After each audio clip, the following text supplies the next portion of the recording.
Back to my new video. તો મિત્રો તમને થંબનેલ અને ટાઇટલ જોઈને ખબર પડી ગઈ છે કે આજે આપણે શું કાંડ કરવાના છીએ। મિત્રો આજે આપણે શીખવાના છીએ કે મોટી મશીનો અથવા કે ડ્રીલ મશીન કેવી રીતે ચલાવવી। તો અને હા મિત્રો, સેફટી પણ કેવી રીતે રાખવી તે પણ આજે હું તમને વિડીયોમાં શીખવાડવાનો છું। તો મિત્રો તમે આ વિડીયોને એન્ડ સુધી જોજો, તમને આ વિડીયોમાં બહુ મજા આવશે। તો ચાલો મિત્રો, હવે તમને બધી હું મશીન દેખાડી દઉં। તો ફાઇનલ મિત્રો આપણી પાસે બધા જ મશીનો આવી ગયા છે। અને હા મિત્રો, દિવાલમાં હોલ પાડવા માટે સ્પેશિયલ આ મશીન આવે છે, સ્કિલ લખેલું છે ને એના પર। અને આ છે આ ઇલેક્ટ્રોનિક આવે છે, ડિસમિસ છે। જો મિત્રો અહીંયા બેટરી કનેક્ટ થાય છે, આવી બેટરી આવે છે। જો મિત્રો, આ આપણે બોલ ખોલવા માટે અને બંધ કરવા માટે, આ દિવાલમાં બોલ પાડવા માટે ઉપયોગમાં આવે છે। તેની સાથે મિત્રો એક આ ચાવી આવે છે, જે ચાવી અહીંયા લાગે છે, અહીંયા મિત્રો। અને આ બે તેની સાથે પાના આવે છે। અને હા મિત્રો, હવે તમને એ પણ કહીશ કે આપણે આ મશીનોનો ઉપયોગ ક્યાં કરવાનો છે। તો ચાલો મિત્રો, હવે આપણે આ વ્લોગને કન્ટિન્યુ કરીએ। મશીન ચલાવતી વખતે આપણે શું શું સેફટી રાખવી પડે છે તે પણ મિત્રો હું તમને કહેવાનું છું। આ મશીન ચલાવતી વખતે આપણે સૌથી પહેલાં જે ગ્લવ્સ આવે છે હાથમાં પહેરવાના, તેને ખાસ પહેરવા જોઈએ। અને જે ચશ્મા આવે છે આની સાથે પહેરવાના, તે પણ પહેરવા જોઈએ।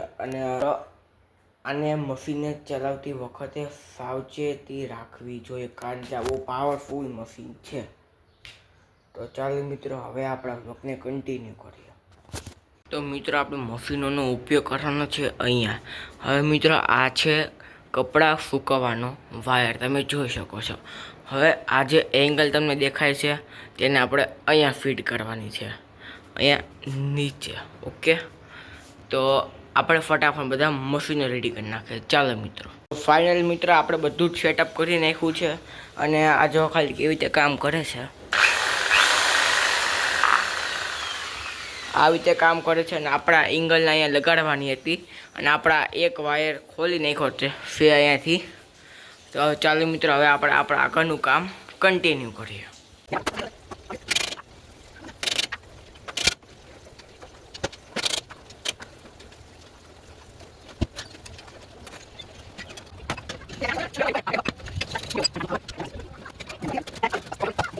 મિત્રો આપણે જે એંગલ હતી એ કાઢી નાખી છે, તમે જોઈ શકો છો આ એંગલ।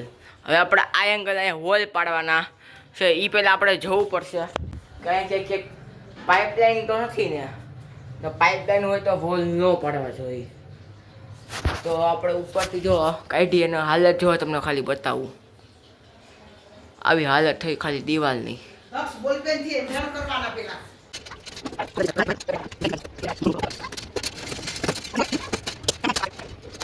ફાઇનલી મિત્રો આપણે બધી એંગલ કાઢી નાખી છે, તમે જોઈ શકો છો। અને હવે આપણે મિત્રો મેન કામ કરવાના છે, આપણે અહીંયા ડ્રીલ મશીનનું કામ કરવાના છે। તો ચાલો મિત્રો,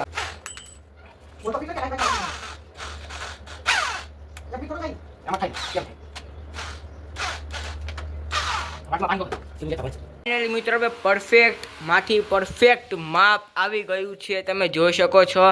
અને પહેલી વાત તો એ મિત્રો કે આપણે જ્યારે પણ આ ડ્રીલ મશીન ચલાવીએ ત્યારે આપણે પાણી ડબલું ભરીને રાખવું જરૂરી છે, કારણ કે જો તમે પાણી નહીં નાખો તો પાનું તૂટી શકે છે, અથવા અહીંયાથી ભાંગી જશે તો તમારી શરીરને નુકસાન પણ કરી શકે છે।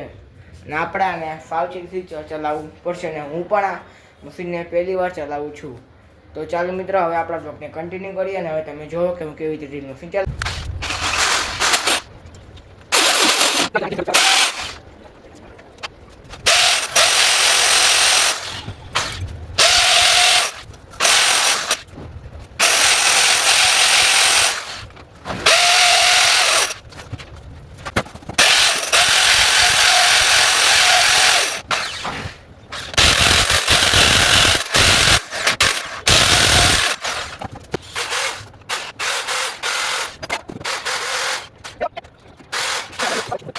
મિત્રો જે આપણે એમેઝોનમાંથી બેડ મંગાવેલો હતો, એમેઝોન મતલબ આપણે જૂનાગઢથી મંગાવ્યો હતો। હા, એમેઝોનમાં આવવા ન મળે, આપણે બેડ મંગાવ્યો તો આપણે આવી ગયો છે। હજી આપણા ભાઈ થોડા કામ કરે તમને બતાવી દઉં. જો આપણે બધો સામાન મુકાઈ નાખ્યો છે. જો ભાઈ જો તો આપણે રિક્ષામાં બધું લાવ્યા હતા. તો આપણે બ્લોગને કન્ટિન્યુ કરીએ. ફાઇનલી મિત્રો આપણે 2 હોલ પાડી નાખ્યા છે દિવાલમાં, તમે જોઈ શકો છો. અને હવે આપણા એંગલને લગાડવાની છે. અને હવે આ એંગલ લાગી જાય પછી હું તમને મળું. તો ફાઇનલી મિત્રો આપણું બધું જ કામ પતી ગયું છે અને આપણી હાલત ખરાબ થઈ ગઈ છે આ બધું કામ કરતાં કરતાં. અને આપણે હું એટલી મહેનત કરું છું તો તમે થોડોક સપોર્ટ દેખાડો અને 100 સબસ્ક્રાઈબર પૂરા કરી નાખો.